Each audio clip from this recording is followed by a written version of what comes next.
Thème 5, objet de travail conclusif, les États-Unis et la question environnementale. Alors, dans une première partie, voyons ce rapport spécifique que les États-Unis ont avec la nature et l'environnement depuis leurs origines. Tout d'abord, un rapport à la nature qui est intimement lié à l'histoire de la conquête du territoire. Pour les premiers colons, cette nature est très contraignante et il faut la dominer. Cette wilderness est une nature hostile qui est à conquérir et à dominer. Pourquoi? Parce que c'est un don de Dieu. Cette nature qui est immense, qui a des ressources naturelles illimitées, il faut l'exploiter. Ça va aboutir à une déforestation massive des grandes forêts du Grand Ouest pour répondre aux besoins des industries et du chemin de fer. Ça va aboutir à la disparition des grands troupeaux de bisons pour répondre aux besoins de viande ou de fourrure. Parallèlement va émerger une vision idéalisée de la nature dans les écrits des aventuriers comme Clark et Lewis, dans les écrits d'intellectuels comme Thoreau ou dans les peintures de certains artistes. Il va y avoir une véritable exaltation de la nature, qui est une œuvre divine, qui va devenir ainsi un élément constitutif de l'identité nationale. En effet, ces colons, ces pionniers, confrontés à la nature, vont voir des valeurs comme la liberté, le courage, la persévérance devenir des éléments de l'esprit américain. Ainsi, l'idée de sanctuariser l'environnement va se développer. Alors cela va donner naissance à un mouvement précurseur pour la protection des espaces naturels. Alors comment expliquer cette émergence précoce d'une conscience écologique? Ça répond à une demande sociale. Il y a tout d'abord ces citadins américains qui veulent retrouver des espaces naturels pour des raisons récréatives et éducatives. Parallèlement, il y a une prise de conscience de la finitude des ressources avec la fin de la conquête de l'Ouest. Deux courants écologistes émergent.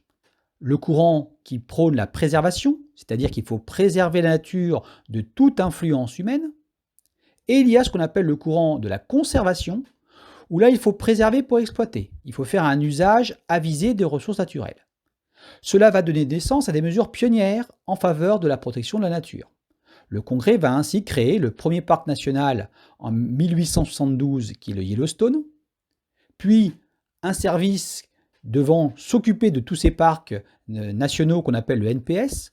Aujourd'hui, il y en a 59 qui couvrent 2% du pays, visités par 400 millions de visiteurs par an.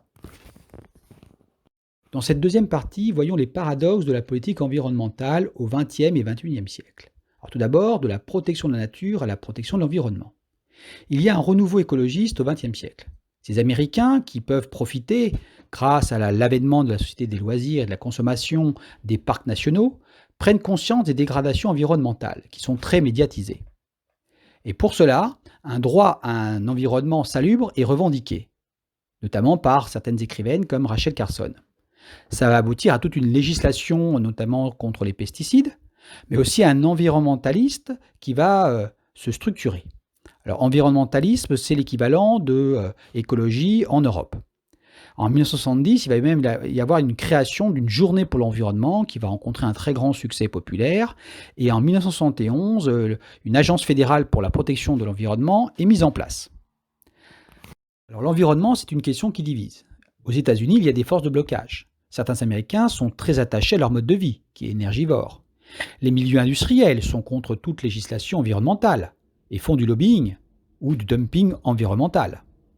Et puis l'État fédéral, qui a été pendant très longtemps freiné par ces forces de blocage, depuis les années 80, se désengage dans le domaine environnemental, notamment sous la présidence de George Bush ou de Donald Trump.